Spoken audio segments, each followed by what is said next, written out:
We all know that going to the dentist is important for keeping our teeth healthy and our smiles bright, right? Yeah, absolutely. But what if I told you that your dental health is actually linked to a much, much bigger issue?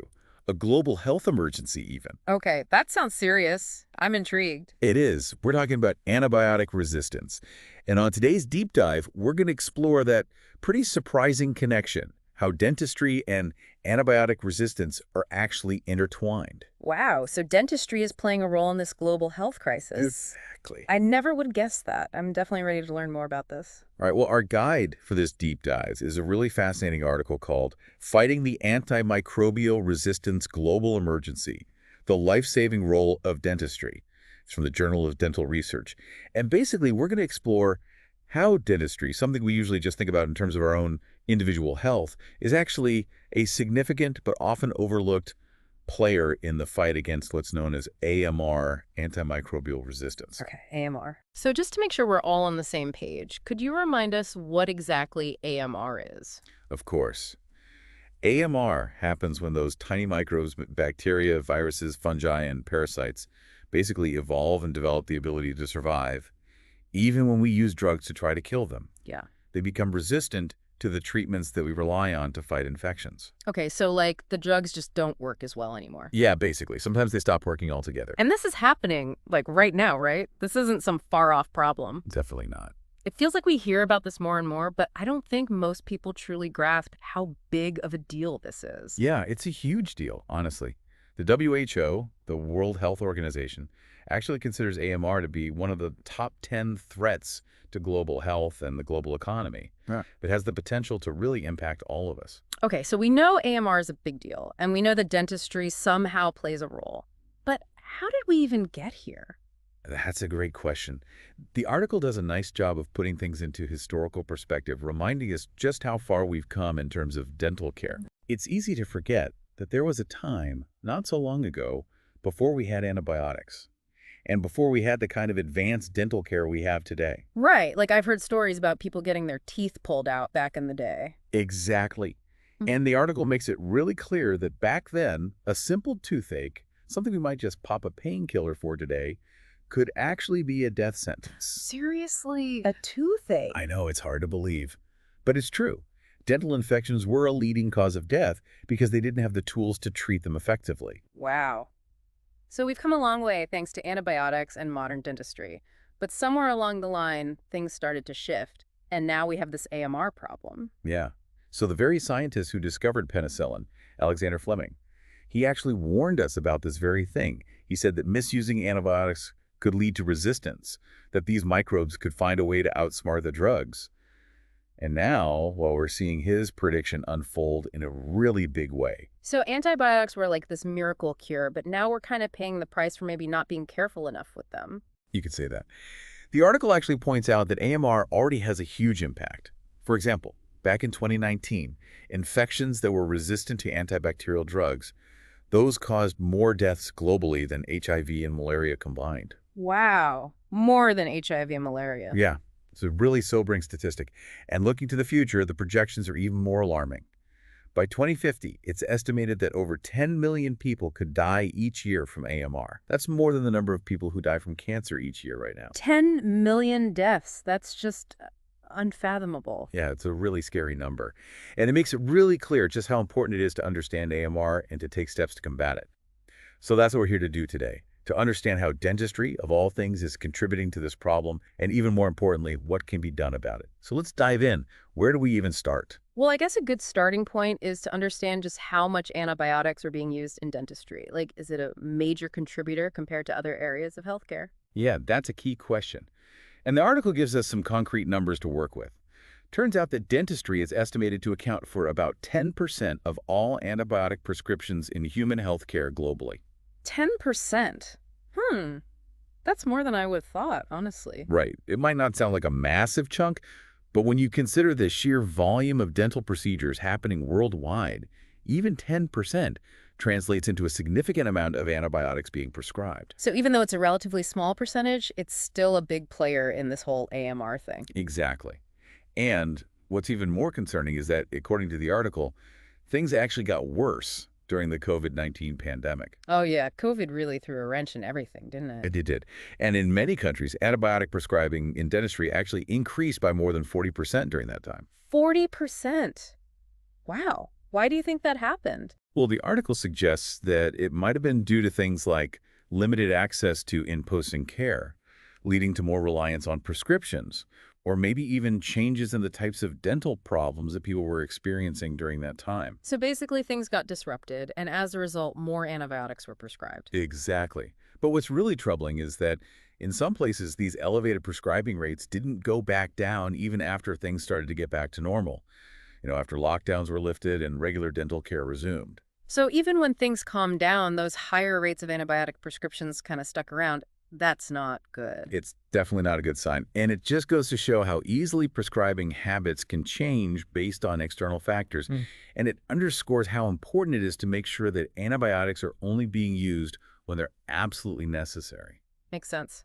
So it sounds like the COVID pandemic really had a lasting impact on how antibiotics are used in dentistry. Yeah, it really highlights the importance of constantly evaluating prescribing practices and making sure we're sticking to the best, most evidence-based approaches. And it's not just about antibiotics either. Wait, there's more. The article also points out that all the antiseptics we use in dentistry, in the clinic, and even in our everyday oral hygiene products, those can also contribute to this AMR problem. Oh, I didn't realize that. How so? Well, even though antiseptics work differently than antibiotics, their widespread use still affects the whole balance of microbes in our mouths and on our bodies. And over time, this can actually contribute to the development of resistance.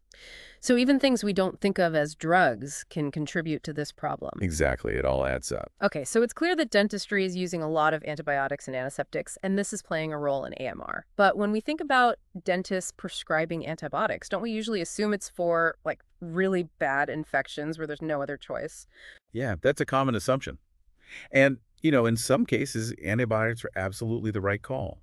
The article stresses how dangerous untreated dental infections can be. Oh, definitely. I mean, we've already talked about how serious they were in the past. Right.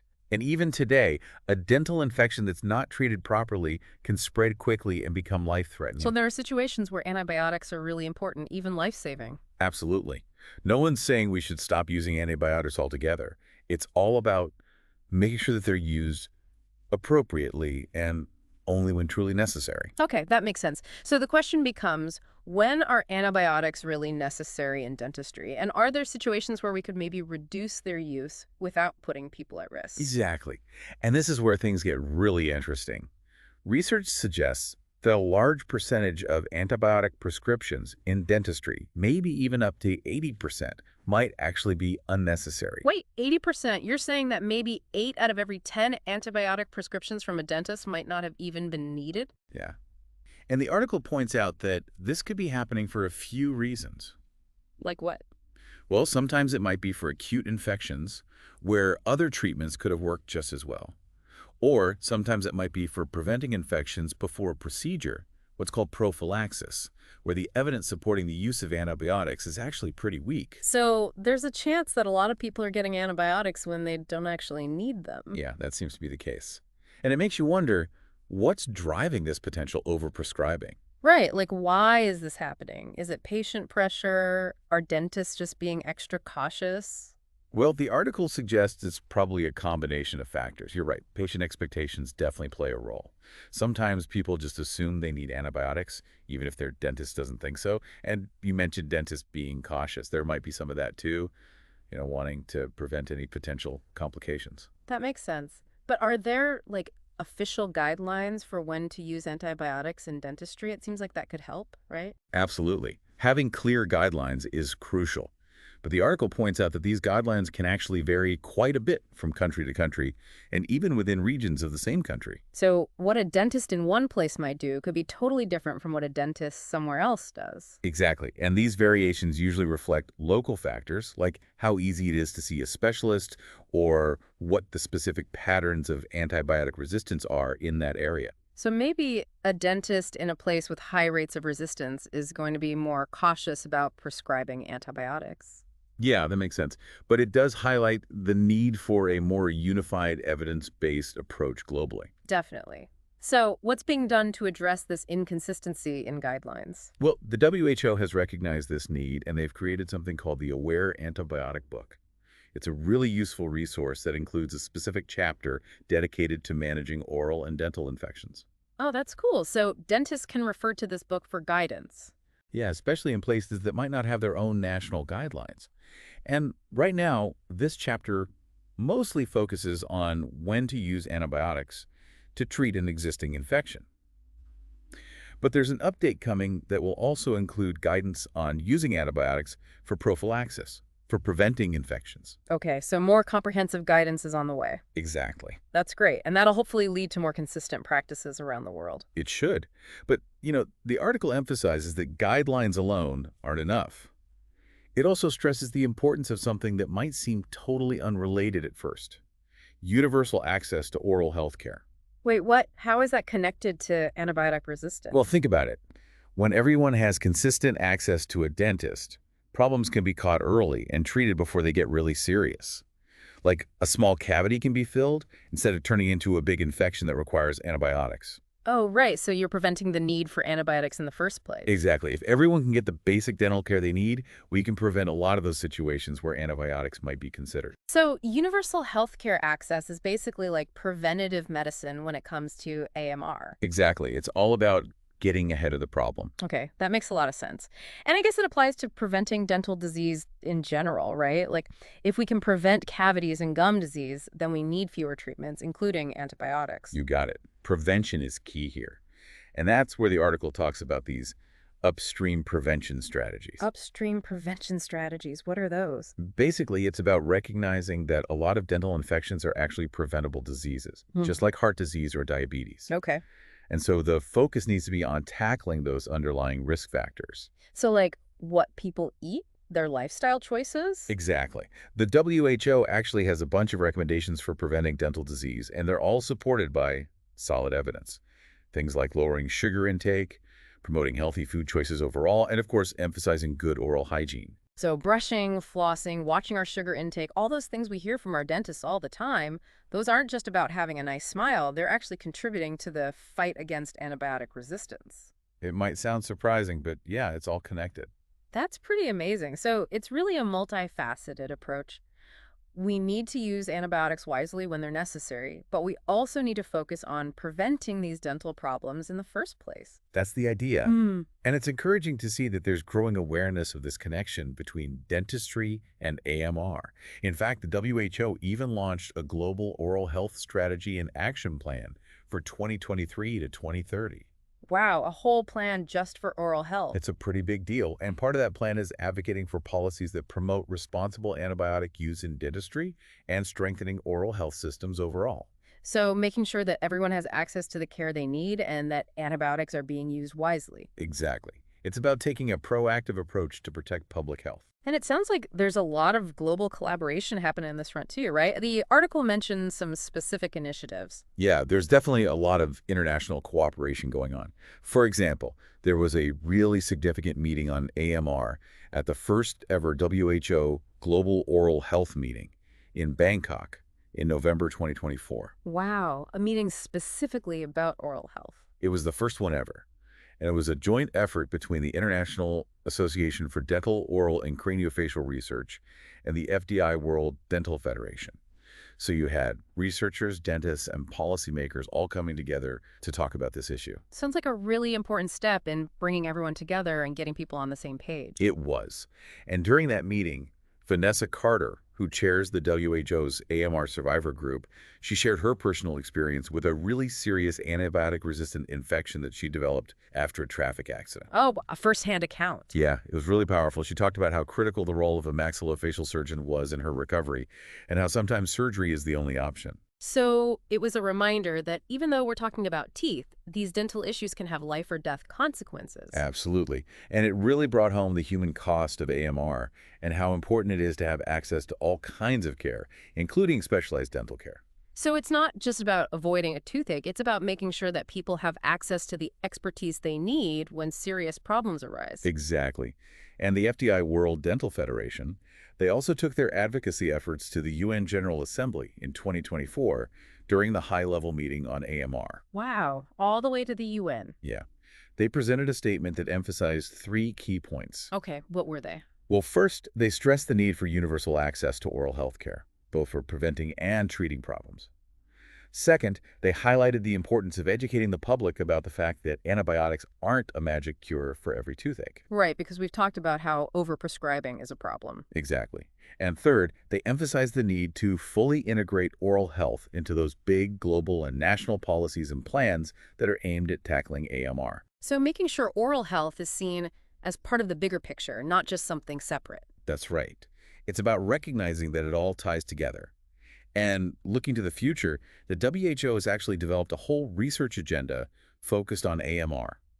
It covers a bunch of different areas, from prevention to diagnosis to new treatment strategies. So they're really putting resources into finding solutions. Yeah. And the International Association for Dental, Oral, and Craniofacial Research, they're also planning to publish a policy statement on AMR in 2025. This statement is going to outline some key areas of research that can help dentists play a bigger role in tackling this global emergency. So a lot of work is being done to better understand this connection between dentistry and AMR and to develop new strategies for addressing it. That's right. The article really emphasizes that we need to keep strengthening research, education, and clinical practices in dentistry if we want to protect public health in the long run.